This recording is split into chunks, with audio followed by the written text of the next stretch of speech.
Assalamualaikum warahmatullahi wabarakatuh. Apa kabar Soli dan Solihah? Masih bersama Bu Rita di sini. Kita akan membahas tema 2, selalu hemat energi, subtema 2, manfaat energi. Berikutnya, fokus pembelajaran kita hari ini adalah IPS dan PKN. Kita akan membahas tentang pemanfaatan hewan dan tumbuhan oleh manusia. Hewan dan tumbuhan banyak dimanfaatkan untuk keperluan hidup manusia. Hewan dan tumbuhan juga dapat dimanfaatkan sebagai bahan makanan, pakaian, obat-obatan, kerajinan, alat transportasi, dan lain-lainnya. Contoh pemanfaatan hewan bagi manusia, yang pertama ada kerbau. Misalnya, kerbau dimanfaatkan oleh manusia sebagai membajak sawah. Jadi kerbau tenaganya dimanfaatkan oleh manusia sebagai membajak sawah. Nanti dagingnya bisa sebagai makanan. Kemudian kulitnya bisa dimanfaatkan untuk membuat beduk atau kreasi yang lainnya. Kotorannya juga bisa dimanfaatkan sebagai pupuk kandang. Nah, selain kerbau, hewan yang lain ada ayam. Ayam juga dimanfaatkan oleh manusia sebagai hewan peliharaan yang biasa diambil telurnya dan dagingnya. Ya, bulu ayam juga bisa dibuat kreasi seperti bikin kemoceng dan yang lainnya. Kotorannya juga bisa dimanfaatkan untuk pupuk kandang. Nah, selain ayam dan kerbau, masih banyak lain ya, masih banyak lagi yang lainnya.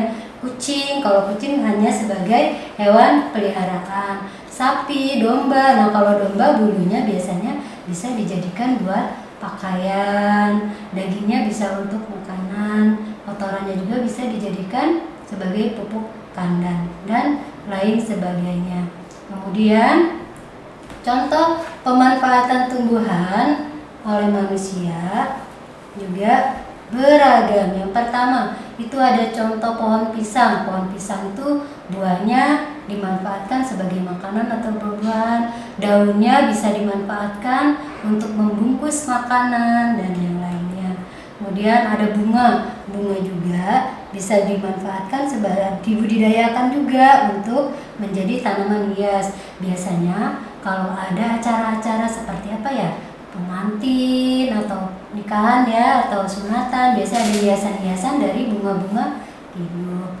Kemudian ini ada kursi, ini terbuat dari rotan. Nah, rotan juga bisa dimanfaatkan oleh manusia sebagai pembuatan kursi atau perabot rumah tangga. Yang berikutnya sayuran. Nah, sayuran juga banyak macamnya, ada terong, sawi, wortel, bayam, kangkung, dan yang lainnya. Dimanfaatkan oleh manusia sebagai sumber makanan. Kemudian pemanfaatan sumber daya alam. Nah, pemanfaatan sumber daya alam ini ada banyak sekali ya.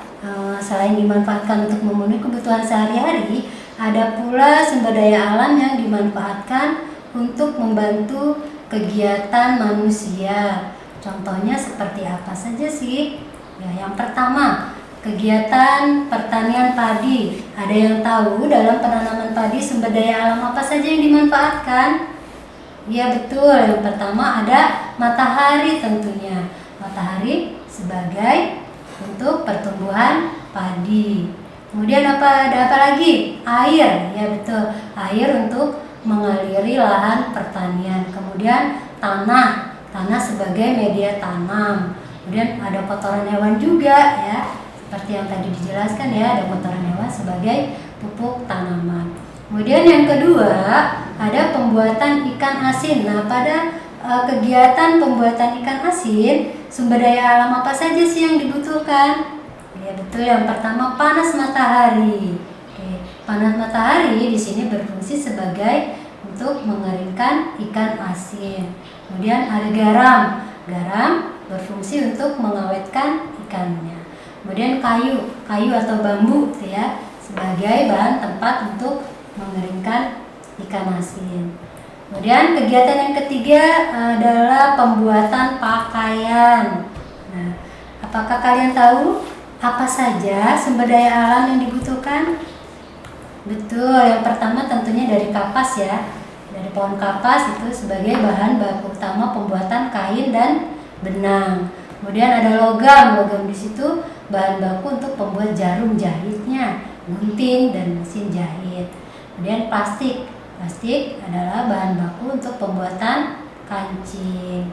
Kemudian yang keempat adalah transportasi. Ada yang tahu sumber daya alam apa saja yang dibutuhkan?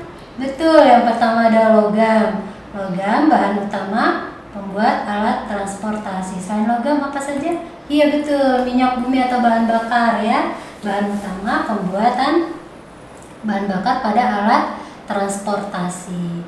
Kemudian yang kelima ada pembuatan patung. Kira-kira apa saja ya sumber daya alam yang dibutuhkan? Yang pertama ada tanah liat, kayu, batu. Itu bahan baku pembuatan patung. Kemudian ada besi atau baja sebagai alat ya pembuat patung atau alat pahat ya. Nah, kemudian dari penjelasan pemanfaatan sumber daya alam yang tadi Ibu jelaskan, pasti tidak lepas dari yang namanya pelaksanaan hak dan kewajiban. Antara hak dan kewajiban harus dilaksanakan secara seimbang ya.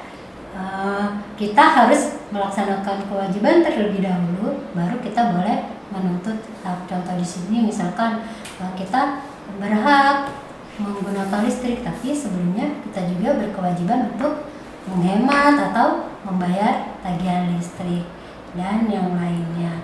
Kemudian kerjasama dalam pelaksanaan hak, setiap manusia juga memiliki hak dan kewajiban terhadap penggunaan sumber energi. Haknya kita dapat menggunakan energi kapan saja ya, tapi kita juga mempunyai kewajiban, kita harus tetap menghemat energi. Alhamdulillah, tugas kalian mengerjakan pupena di halaman 100 dan 114 muatan IPS. Cukup diparat oleh orang tua saja ya, tidak perlu kirim foto atau yang lainnya, karena nanti tugas-tugas yang kalian kerjakan ketika masuk sekolah insya Allah akan ibu guru beri nilai. Oke, terima kasih. Sampai di sini. Mohon maaf jika ada kekurangan. Assalamualaikum warahmatullahi wabarakatuh.